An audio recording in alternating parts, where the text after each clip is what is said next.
donc c'est ça pour revenir ci match CAN bi Sénégal am na ndam et puis on félicite ñi nga xam ne ñooy suñuy joueurs c'est un match boo xamante ne nii amoon na enjeu yu bari parce que c'était un derby entre deux pays frères le Sénégal et le Mali même bu fekkee ni Mali ñoom ils étaient venus en guerre comme leur sélectionneur ni mu ko waxee woon mais aussi le Sénégal il faut savoir que ñun on a des atouts yoo xamante ne nii. J'ai suivi récemment une interview bi El Hadj Diouf def ak suñu benn confrère Cheikh Tidiane Gomis de Walf mu ngi expliquer on a un effectif boo xamante nii tey n'importe quelle équipe boo xamante nii moom la ñuy faire face tey Sénégal mën na faire valoir ses talents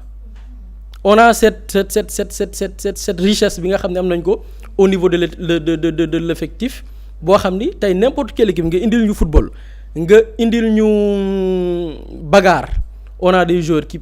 qui savent bagarrer donc mën nañ adapté wu ci n'importe quel contexte donc le Mali bi ñu ñëwee boo gisee le match ni mu demee dañu ñëwoon pour xeex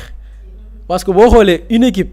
ñëw Mali ils ont joué avec 5 milieux de terrain yoo xamante ni moo tax keroog j'expliquais la bataille du milieu et je m'attendais à ce que Pape Thiaw prévoir li nga xamante ni moom la Mali di indi avec une bataille boo xamante ni au milieu avec 3 milieux défensifs il l'a fait et parce que il fallait s'attendre à une équipe boo xamante ni nii très défensif bu taxaw défendre bu ko defee lu Sénégal def erreur ñu mën ko exploiter c'était ça la stratégie du Mali mais sur le papier bon Sénégal était supérieur sur le papier il fallait juste xam li adversaire bi indi nga teel ko prévoir et puis on l'a fait vraiment match boo xamante ni on l'a géré même bu fekkee la qualité du jeu ni ñu ciy wax mais à ce stade de la compétition man dama jàpp ne nañu gagner c'est-à-dire que peu importe li ñu war a fournir sur le terrain boo xoolee suñu match yi ñu ne Côte d'Ivoire bi ñuy éliminé en huitième de finale CAN passé on a fait match de poule yu extraordinaire une équipe boo xamante nii mais 3 matchs dañ ne non Sénégal amul naataangoo ci compétition bi Côte d'Ivoire dañ ko repêché mu génn Côte d'Ivoire nous a éliminé kon li ñu naan parfois man je préfère une équipe boo xamante ne nii dafay monter en puissance wala dans des matchs décisifs ñu xam match bi lu mu laaj ñu ñëw avec notre tactique buñ ci génnee avancé pour man foofu lañ tollu tey et espérons que demi-finale bi nga xam ne mi ngi ñëw contre l'Égypte dañ ko gagner incha allah. loolu tamit du nekk match bi yomb de. waaw Égypte du yomb mais man ragaluma Égypte c'est-à-dire Égypte musul yëpp Sénégal ci match et ñun tey dañu am benn sur le plan psychologique instant yii Égypte dajeeg Sénégal moom man j'en suis sûr et certain boo demoon ci égyptiens yi ils préféraient ne pas rencontrer le Sénégal c'est-à-dire entre le Sénégal et le Mali ñoom égyptiens yi boo leen laajoon dañu la naan ñu dajeeg Mali moo leen gënal c'est-à-dire que parce que boo xoolee dans les grands rendez-vous yi ñu jot a dajeeg Égypte yëpp Sénégal da koo gagné en qualification de la Coupe du Monde bi ñu match retour bi fii bon bien vrai que ñoo ñu gagné woon à l'aller 1-0 mais en retour ñoo leen gagné 1-0 ñu dem tiro bi gagné leen mooy la bataille de Diamniadio donc c'était un match boo xamante ni nii décisif le Sénégal l'a gagné suñu première CAN c'était un match très décisif le Sénégal a gagné c'est-à-dire que Égypte tey dajeeg Sénégal traumatisme la ci moom parce que dans les grands rendez-vous bu ñu xoolee les dernières années ak échéances yi fi am le Sénégal dafa prendre le dessus sur l'Égypte donc Égypte pour man j'en suis sûr et certain ku laaj les Égyptiens bëgguñu woon dajeeg Sénégal maintenant nag loolu benn avance la ñu am sur le plan psychologique il va falloir ñu matérialiser ko parce que ñoom aussi dañuy ñëw en esprit revanchard 2 compétitions décisives yoo xam ne lii qualification coupe du monde la bii c'est un sacre continental Sénégal gagné la boo ñëw da ngay ñëw avec un esprit boo xam ne esprit revanchard lay nekk et espérons que adage bi gars yi di wax naan y a jamais 203 comme que sur 2 matchs décisifs Sénégal dafa prendre le dessus sur l'Égypte espérons que bii tamit y a jamais 203 dañuy ñëwaat jaar seen kaw et puis dem final terminé en beauté jël coupe bi. incha allah mu mel ni Ramatoulaye Mali jàll na léegi Égypte moo ci topp di nekk demi-finale boo xamante ni fi mu toll réew mi yëpp ñu ngi koy xaar. man moom laay woowee sax final actuellement moom laa gën a jàppee final que beneen match bi bon ñoom boobu ba léegi wane nañu au fait ils ont la soif de gagner ils ont soif d'aller de l'avant l'essentiel nañ leen ñaanal rek ñu jëm kanam en tout cas daal égyptiens yi daal xam naa ne fu mu toll nii moom xiif nañu sénégalais yi parce que ñoo leen xañoon coupe d'Afrique bi jàll donc du coup nañ leen ñaanal rek ñu gagner Sadio Mané aussi moom ak Salah am na benn concurrence bu dox seen diggante à chaque fois dañ koy wane di ko jëmmal ci match yi di leen ñaanal rek yàlla may leen ndam bu sedd guy comme ni ñu dooree woon Mali. amiin di ñaanal rek réew bi yëpp ba lépp loo xamante ni ñoo ngi koy xaar ci match bi suñ borom defal ñu ci ndam lu yaatu mu mel ni buri ba tey ñu des ci wàllum match ni ci samedi bi tamit amoon beneen match bu amoon ba jur coow lu rëy ñu ciy tudd benn doomu Sénégal loolee tamit fës na lool ci weekend bi. waaw je pense que ci samedi bi match bu jur polémique la entre le Nigeria ak Algérie avec l'arbitre sénégalais je pense qu'avec même des vidéos yi nga xam ni ça a été partagé un peu partout l'arbitre a même été secoué l'arbitre sénégalais Issa Sy parce que les Algériens ñoom dañoo jàpp ni dafa am benn penalty bu mu waroon siffler wu ko et à la fin du match aussi maa ngi gis sur Twitter am benn Algérien bu partagé benn vidéo ne dafa bañ a nuyu le joueur algérien mais après il a tendu la main au joueur nigérien mais dans ce contexte là mais lan la ko parce que man bu ma xoolee la vidéo peut-être on a fait l'erreur même bañ ko illustrer il a tendu la main au joueur algérien mais joueur algérien am na lu mu ko wax bi ko joueur algérien di wax la yëkkati loxoom parce que bon excusez-moi du terme mais les Algériens certains joueurs vraiment ils sont très indisciplinés. c'est-à-dire que boo jëlee ni mu ko joxee loxo sax cela veut dire que ok yàq nga suñu match tayle nga ñu mais l'arbitre ku la respecté wul doo ko jox respect mu retenir loxoom les joueurs nigérians respectés ils ont été très respectés mu saluer leen et puis c'est la fin maintenant nag pour man le cas de l'Algérie c'est un cas déjà avant ma ci ñëw tey bu ñu xoolee le match man avant l'émission dem naa ma xool les statistiques du match mais Algérie 2 tirs la def 0 tir cadré c'est-à-dire que équipe boo xam ne yow 90 minutes yow mënoo defoo tir cadré c'est-à-dire que dóoru bal mu jublu ci camp yi defoo ko pendant 90 minutes léegi match bi jeex nga ne ok lui ñun on n'est pas fautif ñun jugé wuñu par rapport ak nos performances mais dañ ko bëgg sippi arbitre et ce n'est pas la première fois Algérie souvent boo xoolee suñu équipe boo xamante nii souvent c'est un mauvais perdant équipe la boo xamante ne nii bu ñu gañee fitna am on se rappelle bi ñu jëlee Coupe d'Afrique avec bien ay émeutes la ñu organisé un peu partout en France ils ont fait des dégâts seen équipe boo xam ne bu ñàkkee aussi polémique am coow am et je pense que pour man yenn attitudes yi CAF moo ci war a régler parce que l'arbitre il a même été agressé l'arbitre sénégalais Issa Sy man seetaan naa beneen vidéo le capitaine algérien daf ko mel lu koy téq di ko kajji ci ginnaaw instant bi ko gars yi di secouer ba avant gars yi di ñëw di ko entourer même le gardien dañ ko agressé et je pense que là c'est à la CAF de prendre ses responsabilités mais sanctionner cette équipe parce que pourquoi c'est dangereux gis nga football dafa am lu ci njëkk muy fair play nit sax mën na jël de mauvaises décisions mais pas dans l'intention de yàq parce que loolu mooy faire sax le charme du football même avec boo xoolee la VAR bi ñu koy créer beaucoup d'amateurs de football étaient contre pourquoi parce que dañu jàpp ni l'erreur ci boppam est humaine bu ñu appliquer la VAR humanisme bi ñu doon sentir ci football dootuñ ko amati beaucoup étaient contre même des arbitres internationaux étaient contre pour ñu utiliser VAR pourquoi parce que dañu jàpp ni football jeu la mbégte la mais aussi ay réalisation des performances mais aussi des erreurs yooyu noonu dafa bokk ci liy fait la beauté du football jëlal l'exemple de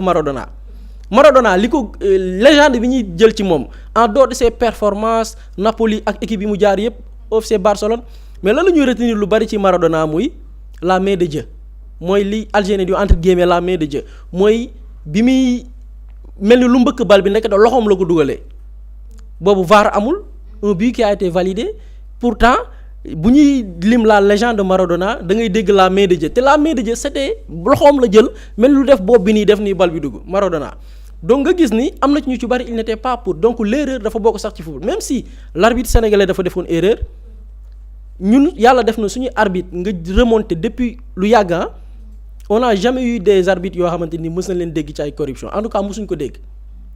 ay ñoom Malang Sané nga jël ak ñeneen su ma juumul Malang Sané je pense que noonu la tudd ñooñu dañu servir le football africain kenn mësu leen dégg ci caaxaan parce que même ñun nos arbitres c'est des hauts cadres c'est des douaniers ñoo xamante ni dañu nekk au niveau des douanes di fa servir nekk fa ay kilifa passion pour le football ñu dem di arbitrer ñooñu c'est des gens incorruptibles donc bu fekkee dafa am des erreurs je pense que il faut li koy régler mooy fair play gis nga ni da ngay fair play man dama jàpp ni Sénégal ñun suñu réew bokk na ci dëkk yi nga xamante ni ñun li ñu arbitre daj ñun li ñu daj ci arbitre kenn mësu ko daj Sénégal li mu daj ci arbitre benn équipe mësu koo daj mais da ngay gis ni on a été toujours fair play parce que pourquoi fair play am solo ci football mooy dafa am le jeu en dehors des terrains de foot tey en Algérie y a des Sénégalais qui vivent là-bas ici au Sénégal y a des Algériens yi fi nekk pourquoi on parle de fair play mooy football bi ak l'attitude des sportifs mën na dem ba am répercussion ci les ressortissants de chaque pays par rapport ak dëkk jàmbur bi ñu nekk loolu mooy léegi rek tey li Algériens yi def nii pourquoi la CAF doit bien sanctionner muy bu ñu ko seetaanee par ses attitudes loolu mën na influencer les supporters ñuy dem sax bay cibler des Sénégal looloo tax mu dangereux imagine loolu am foofu loolu tamit amaat fii Sénégal loolu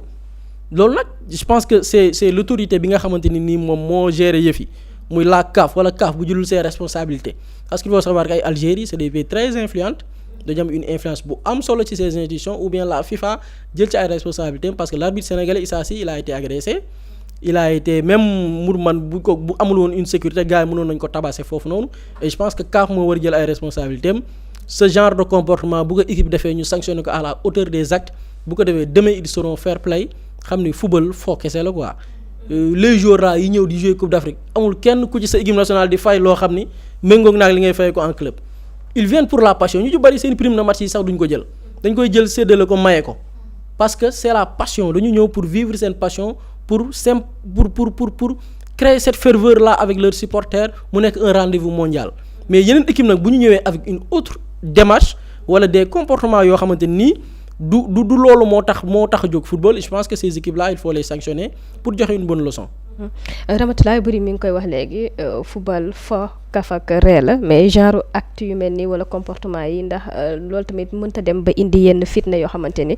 dina am ci biir match yi. si mën na ne mais man sax Boury fu mu daanelee lay yëkkatee mooy fu mu ne am na ñoo xam dañuy ñëw juste pour la passion même seen prime yi sax duñ ko jël c'est le cas du Nigéria ngi nii seen CAF wala seen pas CAF seen njiit yi lu ñu wax a def ak ñoom defuñu ko ba kii di seen capitaine bi moo jël engagement fay équipe yi si des yëpp ku si nekk mu yëkkati ci kopparu boppam jox la loolu lu muy wane dafa bëri maanaam ñoom ils le font pour faire plaisir à leur nation pour faire plaisir à tamit li di football africain bi loolu boo ko xamee noonu wala nga gisee ko sur ce point là si angle boobu rek doo sonn benn yoon mais bon Algérie moom ils sont habitués des faits ñëpp xam na ne ce sont des mauvais perdants ndax déjà même si biir tribune bi yaa ngi gis ñoom ku si nekk mu yëkkati ay billets di wane ne arbitre bi dañ koo corrompre alors que l'arbitre Issa Sy depuis début CAN ba tey il fait partie des meilleurs arbitres lu mu arbitré si CAN bi depuis le début tout le monde le dit à l'unanimité ñëpp a d'accord ni il fait partie des meilleurs arbitres donc c'est pas à ce moment là que lay yàq loolu yëpp. te Sénégal aussi dañoo baaxoo saa bu ñu demee ci yenn compétition yi dañuy bëgg à chaque fois ñu leen di tudd ci kawe ñu leen tudd ci loolu donc je me dis que du rabaisser wu boppam à ce niveau là te en plus l'Algérie sanction bi en fait dafa war a tegu parce que nul n'était l'intervention de l'autre arbitre mooy second arbitre bi kon leneen la ñuy wax ndax déjà rek kii di ku nekkoon ci gardien bi 19 din ñëw rek songu na ko keneen ak keneen ñëw na song ko kon bu fekkoon kooku rapidité bu mu am xool efficacité bi kon tey leneen la ñuy wax avant sax que ñi nga xamante ne ñoo nekk aux alentours ñëw di ko encadrer dafa ñaaw sax pour le football africain tout le temps rek ban pays la ñuy indexé muy kii di Algérie la ñuy def bu ñuy perdre rek ay c'est des émeutes c'est lakk bàyyi yàq bàyyi du xuloo fee même si biir même dans les coulisses sax c'était comme ça, c'était chaud lu ko fi jaar juste pour un football bi nga xamante juste pour se faire plaisir et faire plaisir à sa nation. am na solo c'est Malang Diédhiou gis naa dans les commentaires Malang Diédhiou donc on a des arbitres très respectables et respectés partout dans le monde tey avant ay malades yooyu y avait ay Badara Mama Yacine bu ñu xoolee ñi nga xam ni ils sont très respectés au niveau continental ils ont occupé des fonctions au niveau de la CAF dans la commission bi nga xam ne mooy gérer arbitre yi ay ñoom mun nga jël ñu ci mel ni ay ñoom Maguette Ndiaye donc le Sénégal tey boo jëlee l'arbitre Issa Sy la dernière coupe du monde des clubs il a été sélectionné parmi les 5 arbitres donc c'est pas des arbitres yoo xam ne tey j'en suis sûr et certain que peut-être loolu la ñuy ñaan yàlla c'est-à-dire que bu mu arbitrer final mais gëm naa ni bu Sénégal demul final man gëm naa ni peut-être potentiel arbitre yi nga xam ne CAF na leen désigner pour que ñu mën a arbitrer cette finale là mais on espère que Sénégal dem final bu ko defee du arbitrer final mais il fait partie des arbitres yoo xamante ni sont très respectés par leur parcours les compétitions Ligue des champions africaine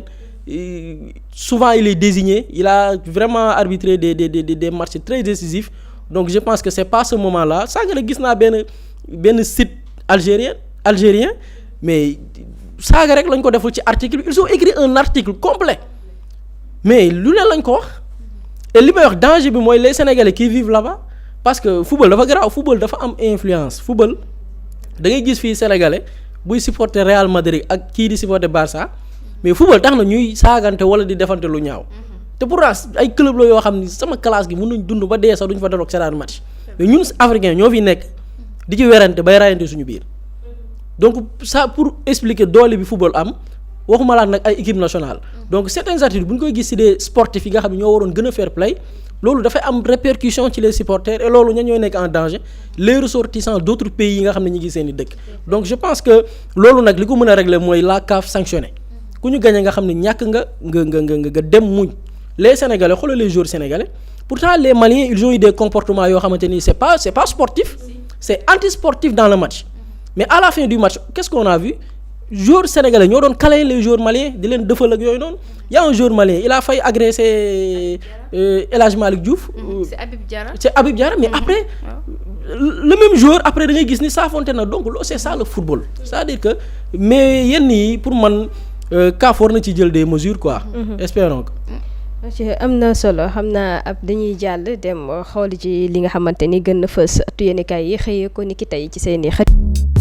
Mously Immo Sénégal moo leen di indil saafara ci jafe-jafe bu ngeen am ci wàllum immobilier yow mi bëgg a jënd kër yow mi bëgg a tabax wala nga jaay sa terrain jokkool ak waa Mously Immo ku am sa kër bëgg ku la ko terrassel wala nga am sa tool bëgg ku la ko lotisel defal la ko ay terrain Mously Immo Sénégal daf leen koy jàppandal gunge leen ci anam gu mucc ayib. ku am sa kër itam te nekkuloo ci biir réew mi bëgg ku la ko toppatool gérer la ko Mously Immo moo ci gën a gaaw gën ci wóor ku bëgg réfectionner tabax wala nga defar plan architecte mën nga jokkoo itam ak waa Mously Immo Sénégal mën ngeen leen a woo ci 77 887 25 13 77 887 25 13 Mously Immo indi saafara ngir jëndum kër tabax jaayum terrain terrasse yi ay tool wala lotissé ko defal leen ko ay terrain loolu lépp Mously Immo moo ci gën a gaaw man ngeen itam abonné ci seen chaîne YouTube Mously Immo Sénégal ngir am yeneeni xabaar yu gën a dëggu wala itam wàllum conseil ci wàllum immobilier fii ci biir réewum Sénégal